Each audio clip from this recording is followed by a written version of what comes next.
Saat ini, sepertinya hampir setiap orang pernah mengalami digital fatigue. Ya.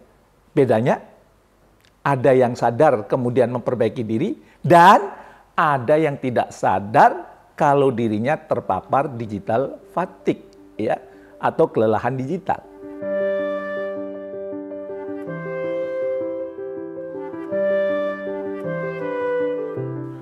Assalamualaikum warahmatullahi wabarakatuh. Bertemu kembali dengan saya di acara Leadership Inspiration. Mudah-mudahan Anda semakin sukses, makin mulia. Oke, boleh saya mengajukan pertanyaan kepada Anda? Bolehlah ya.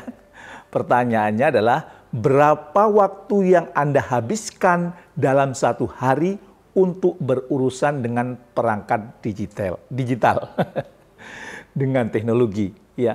Yang sudah pasti Anda kan pegang ponsel, Anda juga bekerja dengan laptop atau komputer. Belum lagi buka media sosial, meeting, berkomunikasi dengan keluarga, ya. Sepertinya lebih dari setengah dari total aktivitas kita di masa sekarang menggunakan teknologi dan membutuhkan perangkat digital. Nah, apabila Anda tidak menggunakan perangkat digital, rasanya hal yang sangat mustahil di era sekarang. Berarti Anda mungkin sudah terlalu tua di zaman sekarang ini, ya. Di satu sisi, ini memberikan semua kemudahan. Di sisi lain, ia juga mendatangkan hal-hal yang tidak diinginkan. Apa itu digital fatigue atau kelelahan digital? Dalam kehidupan profesional, bekerja dengan perangkat digital memaksa kita untuk fokus pada layar, baik layar besar, yang maksud saya adalah laptop atau komputer, maupun layar kecil, maksudnya adalah ponsel atau tablet. Ya. Saat ini, mana yang paling banyak Anda pakai? Yang layar lebar atau yang layar kecil? Ya, melalui perangkat digital ini, ya, pesan-pesan harus dibalas secepat mungkin. Atensi kita terpusat pada banyak hal. Ada email, ya, ada interaksi, ya, ada dashboard, ada to-do list, ya, banyak sekali. Membayangkannya saja sudah bisa membuat kita itu pusing. Ya. Nah, seorang ahli kesehatan mengatakan, jika Anda merasa tegang, mata merasa letih, lebih sering sakit kepala dibandingkan sebelumnya, postur tubuh Anda itu berubah, merasa nyeri di leher atau bahu, Anda bisa jadi mengalami digital fatigue, ya, atau kelelahan digital. Tanda lain yang signifikan adalah adanya gangguan tidur. Terlalu banyak screen time membuat keseimbangan hormon terganggu, kesulitan tidur, dan kesulitan pula untuk bangun pagi. Apakah Anda sudah pernah mengalaminya? Ya. Kalau saya sudah, ya, pernah merasakan itu, ya. Dan saat ini, sepertinya hampir setiap orang pernah mengalami digital fatigue, ya. Bedanya, ada yang sadar kemudian memperbaiki diri, dan ada yang tidak sadar kalau dirinya terpapar digital fatigue, ya, atau kelelahan digital. Nah, riset menyebutkan bahwa selama pandemi, gangguan media digital ini mengalami peningkatan sampai dengan 7,5 jam per hari. Mungkin Anda berpikir, kalau pekerja muda alias milenial, ya, senang ya dengan situasi tersebut karena memang dunianya, ya, bisa kerja sambil main HP gitu. Menurut Anda, apakah pikiran ini benar?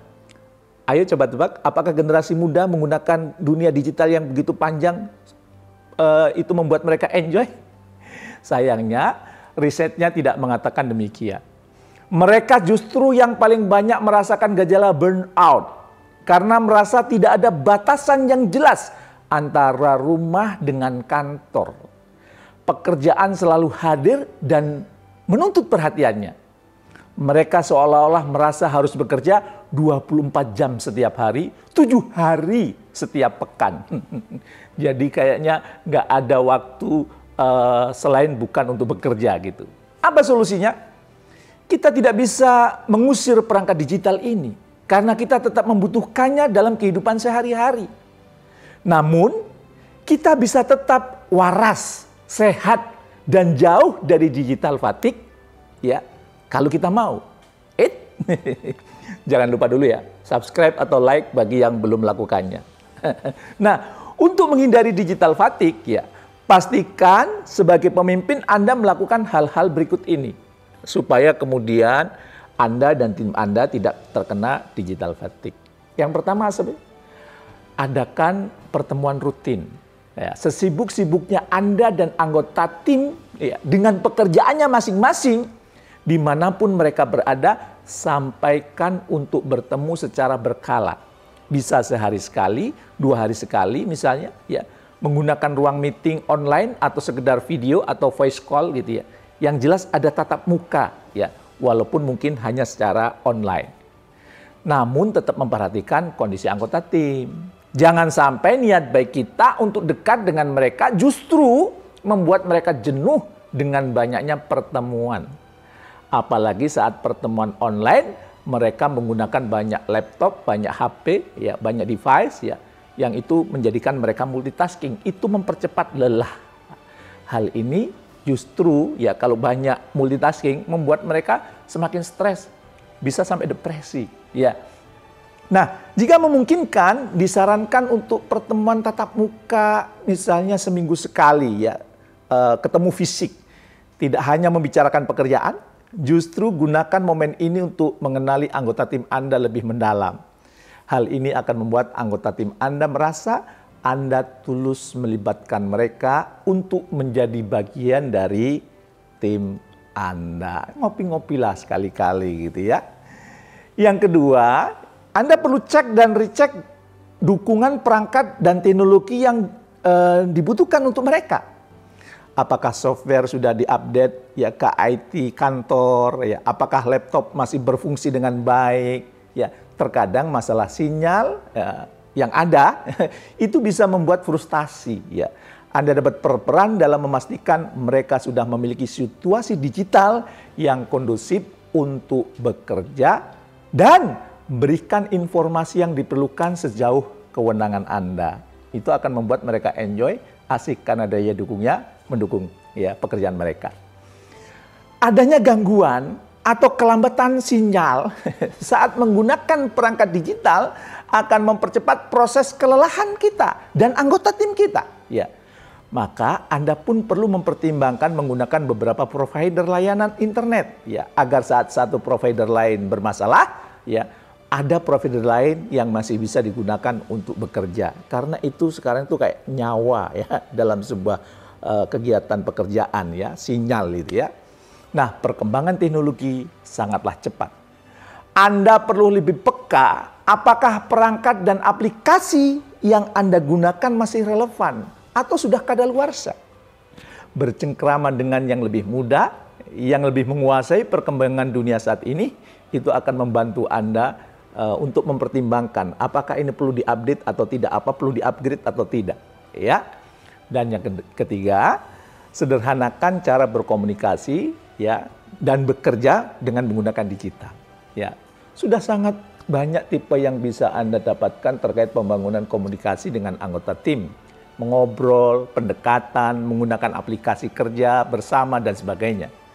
Namun pastikan bahwa itu semuanya efektif dan efisien. Ya, saya pernah bertemu, ya, dengan seorang pemimpin yang begitu bersemangat. Dia itu mendorong anggota timnya untuk berkomunikasi dan bekerja dengan berbagai aplikasi terbaru, aplikasi yang terupdate, ya. Tetapi kemudian saling tumpang tindih, malah akhirnya capek, malah kemudian lelah, ya. Jadi ingin menggunakan aplikasi A. Ketika aplikasi A digunakan, kemudian ada sesuatu yang baru, gunakan aplikasi B yang juga dianggap bagus digunakan anggota tim lainnya. Lalu ada yang lain yang mengatakan, loh, aplikasi C ini lebih keren loh. Nah, tugas Anda adalah menyederhanakan.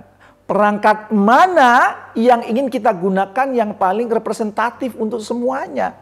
Jadi jangan mengakomodir semuanya, nanti malah bingung. Bahkan mungkin ada informasi-informasi yang tidak sampai karena ada yang senang dengan aplikasi A tapi tidak senang dengan aplikasi B. Nah, ingat ya, keep it simple.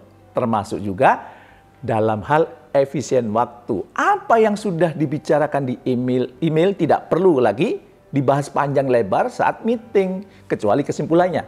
Tetapkan waktu yang efektif untuk sebuah pertemuan dan berlatihlah taat dengan ketetapan tersebut.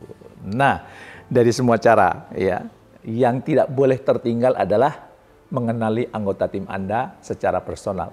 Meskipun interaksi kita didominasi oleh interaksi virtual. Apa yang menjadi kebutuhannya? Apa kesulitannya dalam menyelesaikan pekerjaan? Pada bagian tugas mana ia memerlukan bimbingan lebih? Pendekatan apa yang ia sukai? Anda perlu mengenali itu supaya mereka tidak mudah lelah ya ketika bekerja. Berbicara private lewat chat dengan mereka, ya bisa terbuka ketika diskusi bersama anggota tim yang lain, atau ya ngopi-ngopi ganteng gitu bersama, atau apalah ya. Nah, saya yakin Anda punya banyak cara untuk meningkatkan kedekatan Anda dengan anggota tim Anda untuk kemudian akan membantu meminimalisir digital fatigue anggota tim Anda. Ada sahabat saya yang mengajak anggota timnya kadang touring, ya. Ada yang juga mengajak jalan kaki, memanfaatkan car free day, ya, dan lain sebagainya, untuk kemudian mereka ada interaksi satu dengan yang lain, karena ini akan mengurangi digital fatigue anggota tim Anda. Semoga hujan perangkat digital dan media online tidak membuat kita sebagai pemimpin kehilangan kepekaan kita untuk terus memberikan sentuhan dan pemberdayaan yang diperlukan oleh tim kita. Ya, tetaplah menjadi pemimpin yang benar-benar memimpin, yang tetap care agar diri kita dan anggota tim kita tidak terkena digital fatigue. Terima kasih dan salam sukses mulia.